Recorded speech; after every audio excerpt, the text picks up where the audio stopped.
Thank you, Ben, for reading, and thank all of you for being gracious and understanding that, yeah, it's not a show. Um,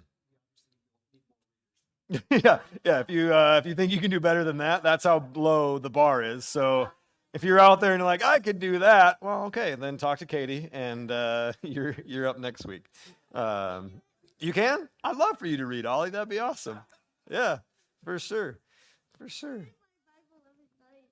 Well, then you're practiced and ready. Yeah, kids can do this for sure. Absolutely. Yeah, we've got no there's it's like at the fair they've got the little thing like must be this high to ride. We don't have that here, so you can just come on up. It's all good. Um, and Lord, just laughter amidst the book about suffering. What a great way to prepare us for today. Amen. All right, kids.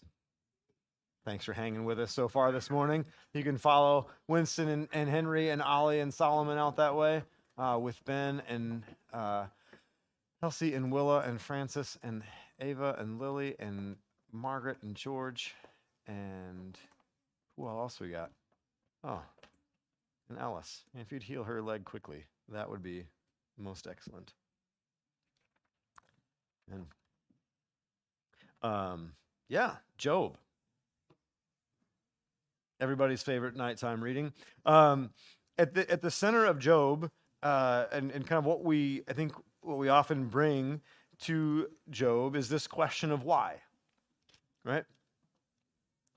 Why do bad things happen to good people? If God is good, why does he allow these things to happen, right? Like, this is the question that so often we bring to the table. It's called theodicy, and there's this whole thing of philosophy that's dedicated to this. They call it the problem of evil, and I will guarantee you that I will answer that question today as well as Job does,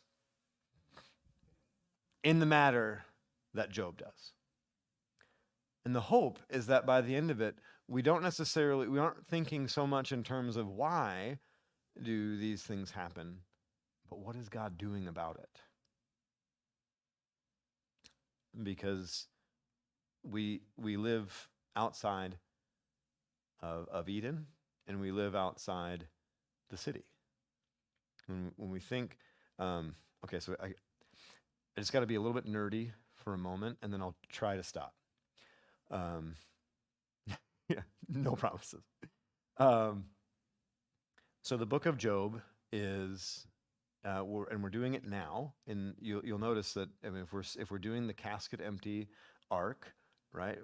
Job is one of the most think it's before Abraham. It's a story that would have happened before Abraham, but probably not written down until around the exile. There's some words in there. They talk about Orion. Orion is, I mean, if we know our Greek mythology, there was no Greek mythology in Abraham's time because there was no Greece.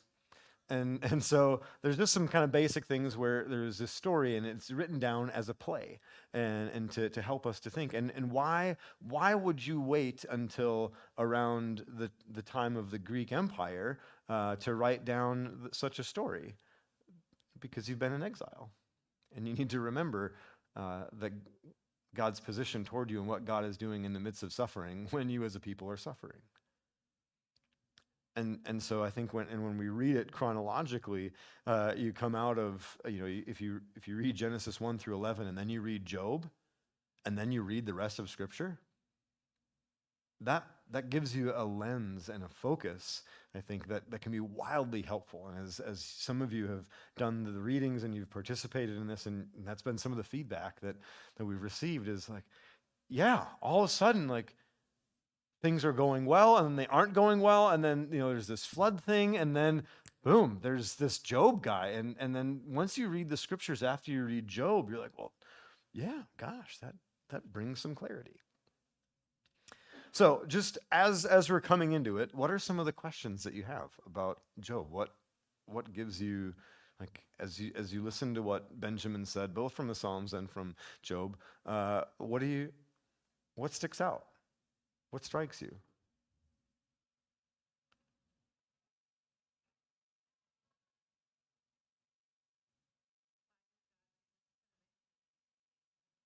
Yeah. What in the world? Why is he there? Yeah.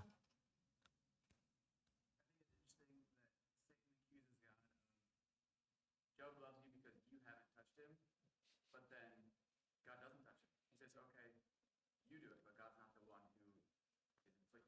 You know what I'm saying? Yeah. So so say that one more time. Yeah, maybe say it just one more time. Satan accuses God of Job isn't like mad at you because you haven't touched him. But instead of God being the one that goes and harasses him or whatever, he says, okay, you do it. Yeah.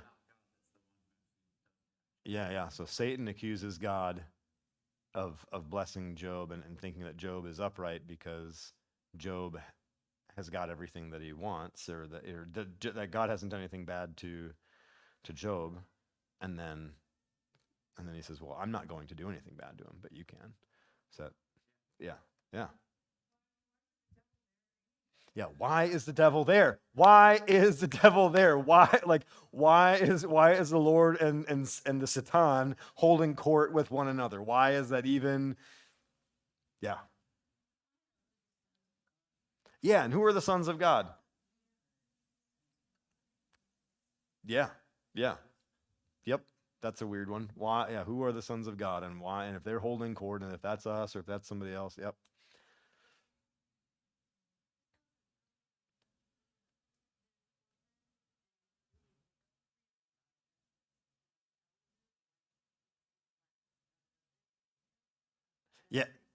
Yeah. Yeah. So there's four people that show up to interact with Job, and three of them have these addresses and are right, and then Job interacts. Is that what you're saying? And then Elihu or Elihu or however you pronounce his name, he gets cut off. We don't really hear from him much. Yeah.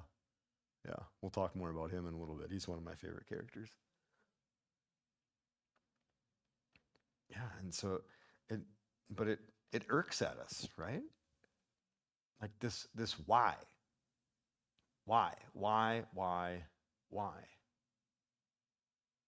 Because suffering doesn't make sense, right? And we try to make sense of it, and and we're not equipped. We weren't designed for death. It's not part of the OG, right? That wasn't the plan. And so we don't know how to do it. And so as a result, like we're ill-equipped for so much of what's happening. And we all suffer. And we all suffer in different ways. And the less we talk about it, the worse it actually gets. Right? And I know that even in a room with the numbers that we have here, there's much suffering. We have people that have physical pain, mental anguish. You're going through all sorts of things within your families. Horrible things have been done to you. Some seem to have reasons, some that don't. And inevitably, it seems like I think Job, what I so much appreciate about Job is that it gives us categories and permission to speak about these things. And gives us a way to talk about it. Because inevitably what happens is that like we see these disasters that happen, or we see things that happen to other people, and we always want to explain it away, right? And inevitably, when we do that within the church, we just make idiots of ourselves and make God look little, and we need to stop. Inevitably, there's this time when somebody, a natural disaster happens in some area, and eventually somebody will come out and say, oh, it's because, the gays or an abortion clinic, or go on and like list your thing. That's why God struck these people down. And you go, I don't think so. Because what about the people there who were following Jesus and got wiped out too? Or what about the people that hadn't heard yet? And then we reduce, when we do this, we reduce God to this little punitive, angry, grumpy old man that he isn't. And what we're doing is we're just trying to release the pressure valve within us that wells up when we don't understand what's going on and we can't make sense of things. And so then we reduce it to our finite thinking, and we just need to stop. I remember when I was 19 years old, I was getting a ride to school with a friend of mine, and we were having conversations about God, and she came to me one day because a friend or a classmate of mine from high school who had 3 younger siblings, she was giving a ride to 2 of them.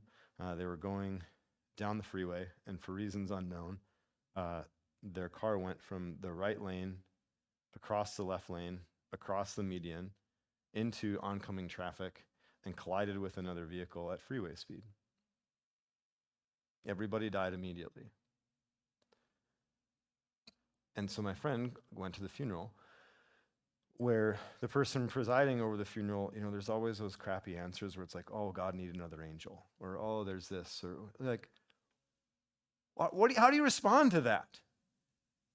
My friend's response was right. Pick a different one. Why did he have to take these 3? And again, when we do this, we reduce God to something like, oh gosh, boy, if Mike Gary doesn't die and come up here, then all is lost. No, that's not true. God is sovereign and in control and wins regardless of my participation or not. The fact that I'm invited to participate is a grace and a mercy that needs to be explored, but we can't reduce that down and explain our suffering in that way. It doesn't make any sense, and it doesn't, it's not compelling, and it's a horrible apologetic.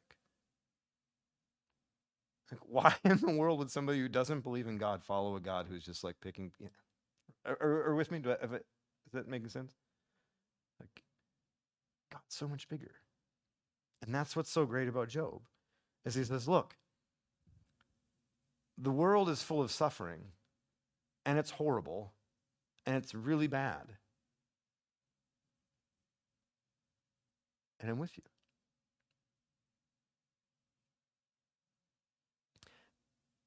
And so let's just read a little bit here. There's a man from the land of Uz whose name was Job, and that man was blameless and upright. There are 3 people in the Bible outside of in the Old Testament who are called blameless and upright. Noah, Abraham, and Job.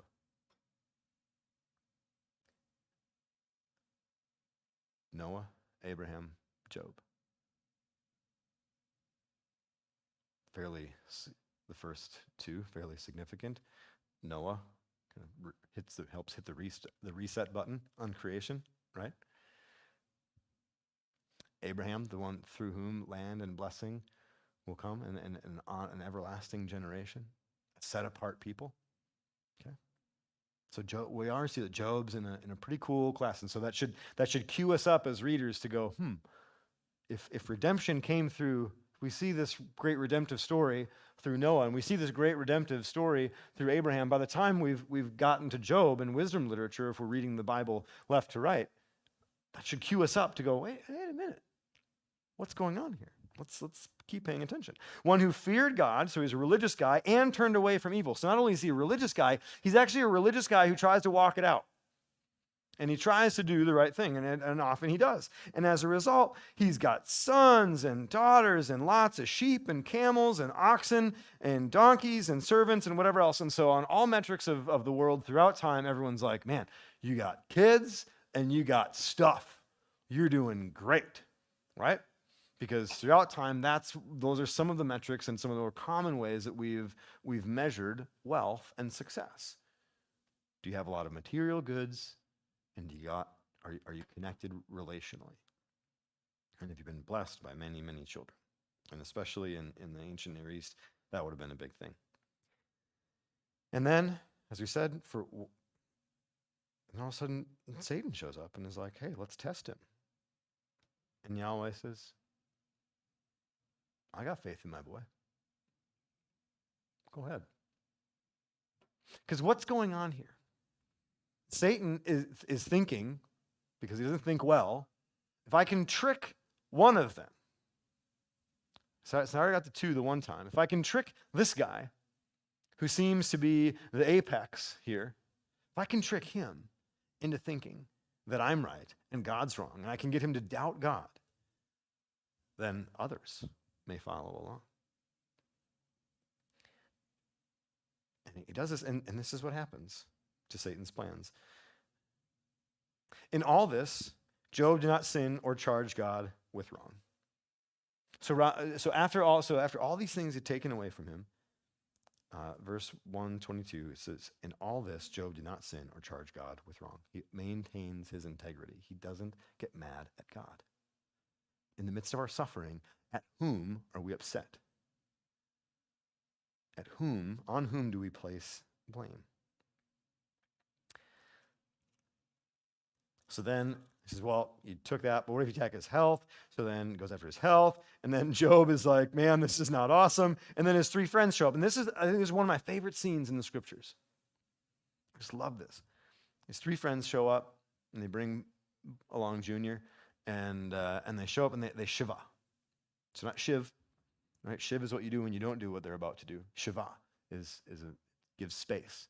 And so it's this practice where you'd get together and let's say, we're all having a bad time and we're grieving. We would sit down, and if we had mirrors in our house, we'd cover them up because we don't want to, because like some of us ugly cry.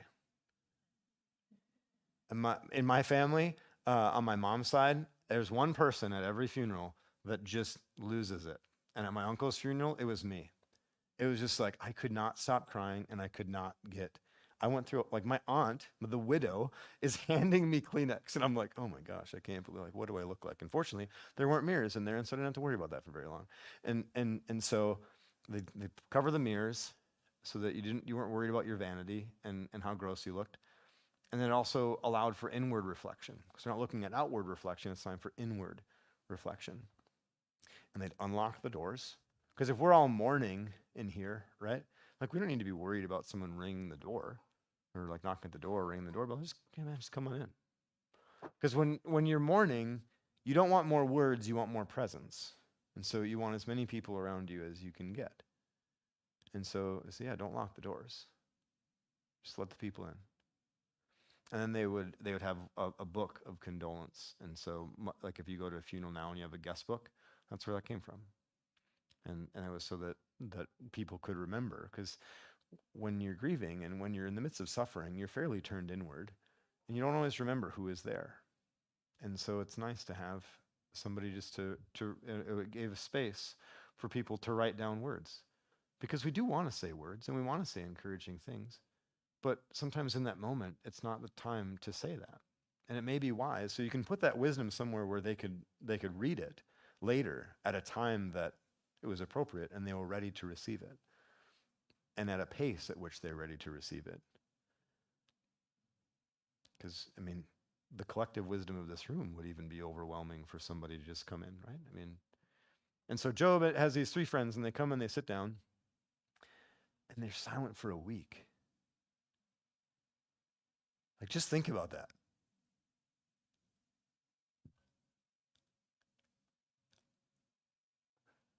It blows people's mind when I tell them that we sit in silence for 5 minutes with kids. 5 minutes. Can you imagine sitting with 4 of your friends for a week in America? There's not a chance. There's no way. We would need to be medicated. It wouldn't happen. But it does. It's awesome. And that's where the awesome stops. Because then they just they just act like a bunch of chuckleheads for the next 30 chapters. And they just pester him with these philosophical questions. And surely, and they're just trying to explain it away. Because they don't know what happened. Because it doesn't make sense that he lost his 10 kids and his tens of thousands of sheep and cattle and whatever else. And they don't get it. Because all of their paradigm and everything that they thought that they knew about what was right and wrong in the world just got blown to pieces. And so they're in this just as much as Job is, because they're recognizing that if it can happen to Job, it can happen to them. And they're staring their mortality in the face. And they have no idea what to do about it. And that why question starts to bubble up in them. And they figure that if they can reduce it down to something that's simple, that they can remember and that they can carry around with them, then they've got a shot at it. But that's not how it works, right? And so they go back and forth and back and forth and back and forth. And finally, Job gets a little bit sarcastic with them. Love that. He's like, okay, whatever. And then in the middle of the book, because this is more of it's an Eastern style play. In the West, we've talked about this before. The story arc in the West is that we always have it. The climax is toward the end. The important part's toward the end. But in Eastern literature, it's in the middle, right? That's why the Day of Atonement is in the middle of Leviticus, because that's the most important part, not the stuff at the end, but in the middle. And so in the middle, that's why we read Job 28. And that's the question: where does this wisdom come from? Like, and we talk about, like, gosh, man has done some incredible things. Like, if you think about what we've done as a species, it's crazy. Like, and even then, like, that they're mining things and like getting underneath and they're finding these really cool things. And we think about, even like, go over to Crosby. Like, that's a cool thing. Like, that we just dig stuff out of the dirt and make things out of it. It's awesome. As I look around the room, I just think about all the various things that we're all engaged in and the things that you do on a daily basis that I find just incredible. And just like how you work and what you do and your ability to like relate to people or create things or start businesses or maintain businesses or like bring beauty to the world or like help people with their problems and just like help them navigate through things. Each and every one of you, I know what you do for work and it's awesome. I just find it so cool. And yet that doesn't solve the problem, does it? And so Job is like, look, I know that it's cool. I know that we've done awesome things. But that isn't where wisdom is found. And they say, like, I've heard rumors of it in death. Death maybe has a rumor. And he's hearkening us, and he's helping us to see that God will mine wisdom amidst suffering. Then the mountain of suffering, that is where God will mine a very particular and very special kind of wisdom. And then in chapter 33, we got our friend Elihu, who shows up. And so Job has rebuked the other three, and finally Elihu, the younger one. I just appreciate that. He's not going to go philosophical. He's going to go theological, just this young punk. And he just gets up and he's like, all right, you windbags, hush. And then for like 6 chapters, he just goes off. Rebukes Job. And then if you read what he says, he's kind of right. The other three have just been talking about God and these kind of vague things, and they're asking Job all these questions. They're accusing Job as though that's what you need. Like, you've just lost 10 of your children, and you need someone to ask you and like pick apart your life. Like, actually, what I just need is a hug. And maybe if you could cook me a meal, that'd be cool. But please, just shut up. Then Elihu's like, hey, look how big and how cool and how awesome God is. And he goes on and on and on, talking about how big and how cool and how awesome God is, except for he misses one thing. You know what he misses? The nearness of God. That's what he leaves out. And so I love just that, and so I love that he has the chutzpah to be like, all right, let's talk about God. But he still misses the mark. And then that's when the Lord shows up. Like, this is like just classic Old West gunfighter. Like, the man in the white hat has just walked into the smoky bar. Then the Lord answered Job out of the whirlwind. Doesn't even address Elihu, right? Like, it's like this subtle, it's just like this. The other one's got explicit reply. Elihu gets this implicit one. And I think if I'm Elihu, I'm just like, and I'm noted. Heard you. Okay. And the Lord answers Job out of the whirlwind and says, who is this that darkens counsel by words without knowledge? Dress for action like a man. some of the scariest words. Oh man, yikes. I will question you I will question you and you make it known to me. Job's like, the Lord's just going to play Job's game. He's like, yeah, sure. You got questions? I'll ask some questions first. And what I come up, if you answer what I got, I'll answer what you got. How about it? Which seems to be so cruel and so mean, right? And then the Lord goes on, and he's like, hey, look, man, I know how the stars stay in the sky. I know where the sun eats breakfast. I know where the moon goes to bed.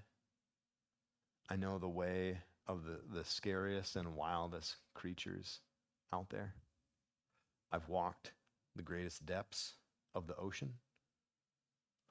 I've slept on the highest mountaintops.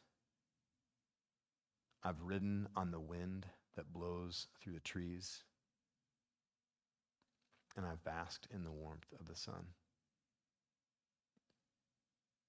All that is seen and unseen, I'm behind it all. All that you've enjoyed and come to know is good, I've created. And he goes on and on and on. And he just keeps going and keeps going.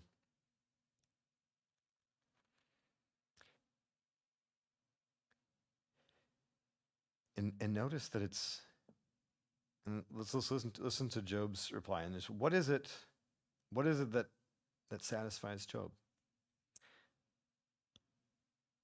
Then Job answered the Lord and said, I know that you can do all things, and that no purpose of yours can be thwarted. Who is this that hides counsel without knowledge? Therefore I uttered what I didn't understand, things too wonderful for me. Job's like, hey, look, my thinking was too little. God, I put you in too small of a box. Hear, and I will speak. I will question you and make it known to me. I had heard of you by the hearing of the ear. And this is the beauty. This is the gold. But now, my eyes see you. Therefore I despise myself, and I repent in dust and ashes. Is it the Lord's words that are a comfort to Job? Or is it the Lord's presence that's a comfort to Job?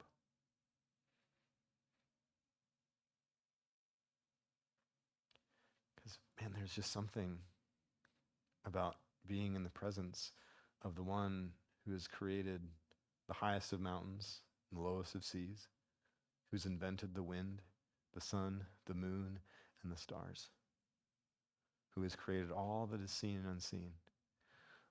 There's something about being in his presence that eradicates all my fear, all my worry, and brings a finality to my suffering. Not immediate, right? But it gets me postured in the right direction. And has me looking at and finding and seeking truth in the right places. Right, because Job is recognizing, I started listening to the deceiving one. And certainly these three friends of his talked about God. And what is it?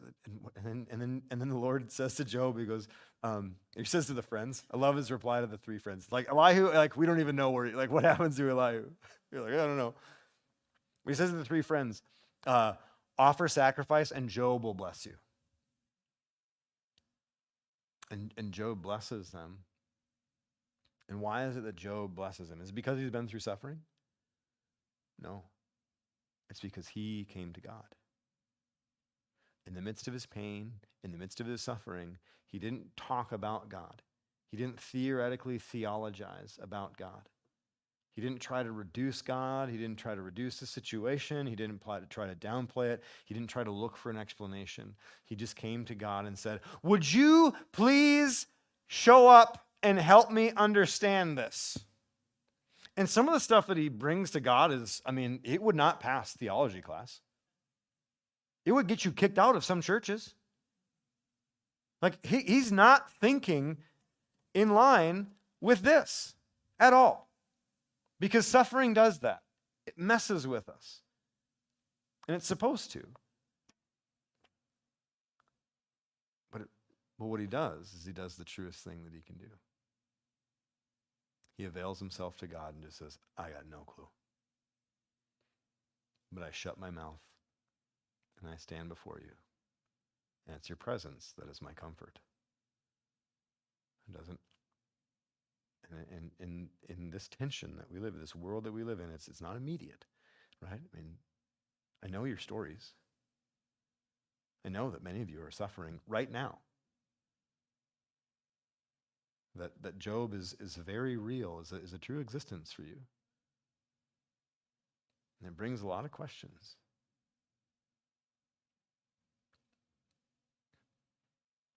And so it's tough. We see that it's his presence, not his words or even his deeds, that changed Job. It's the presence of the Lord. And then he blesses the friends. Has Job's situation changed when he blesses his friends? Doesn't have any, still doesn't have his kids. Still doesn't have a goat in the pen. But he blesses his friends. And so the deeds and that blessing that comes later, that's all an afterthought. And it is interesting because where these friends are all from places. And if we look on the map, they're from around where Job lives.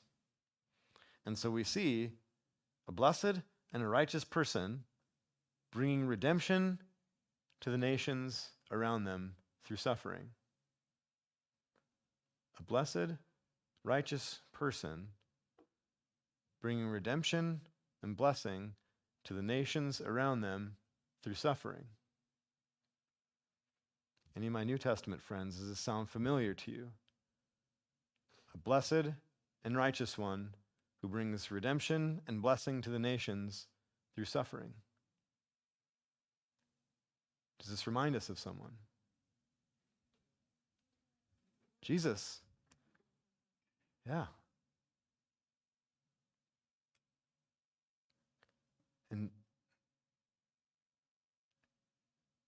what is our call?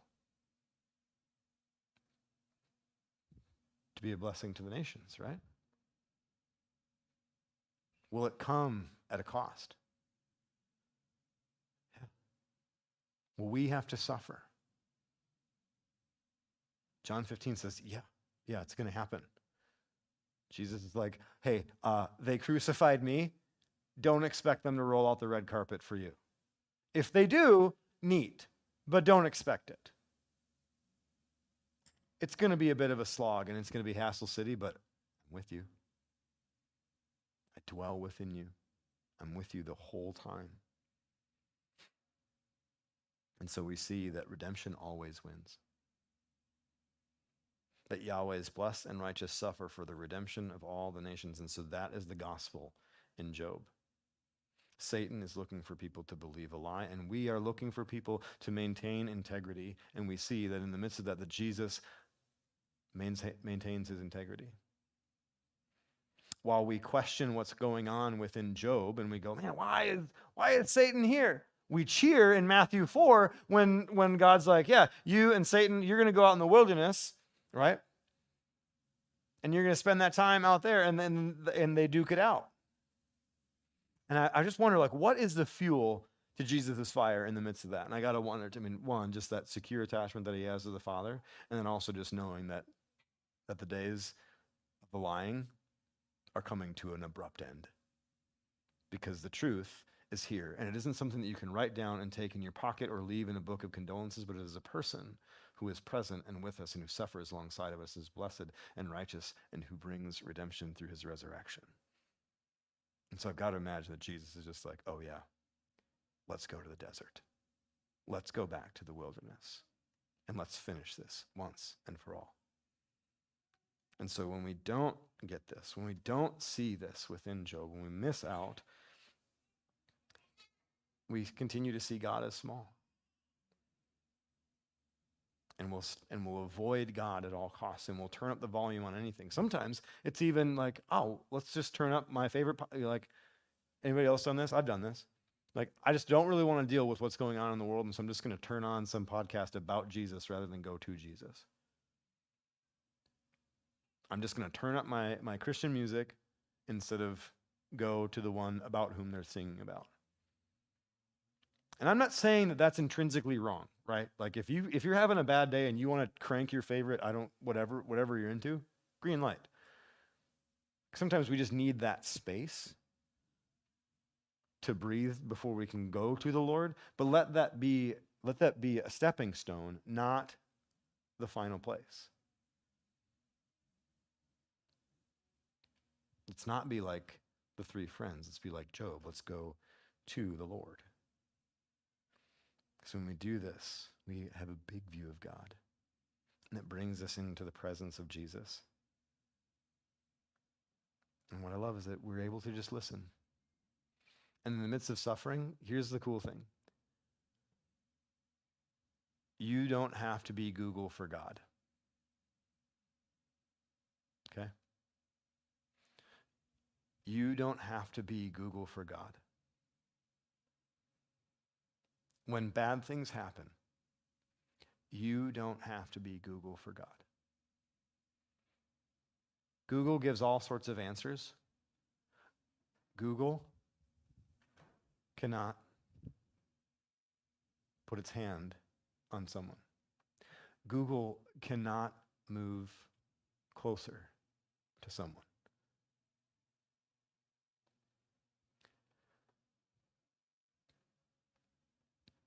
It's presence that is helpful. It's listening that is a blessing. Because when you're in the midst of pain and suffering, you don't need more. You need time. You need to heal. So you need space. I watched my uncle slowly die over a period of months. And at his funeral, he went to Timberwood, actually just up the road, and John came in and he was talking to us and the family, and he said, people are going to say a lot of stupid things today. They don't know what to do. They're just as lost and confused as you are. Unfortunately, you'll have to be patient with them because they're just trying to release the pressure that's within them. And I remember as he said that, it caused some inward reflection. I was like, you're right. That's why I talk at funerals. I should not do that anymore. Because my words have never fixed anybody. But man, presence. And people just sit by you. A friend of mine died from a brain tumor. Just horrible. And I was at the funeral, and a friend of mine came and sat down next to me, and I was asking my friend, well, how did you know, like, what was your time like with Christy? And she was like, well, I didn't really spend a lot of time with her, but a lot of people that I knew did. And I saw you sitting by yourself, and so I just didn't think you should be alone.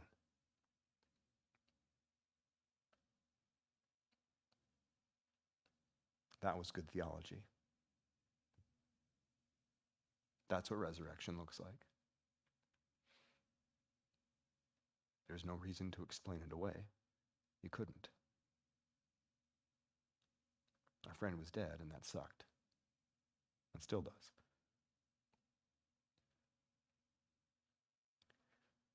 But there's hope in Jesus, the blessed and righteous one, who didn't bleed the snake, who died and rose again, and invites us into conversation with him, and extends us his presence through the power of the Holy Spirit dwelling within each and every one of us.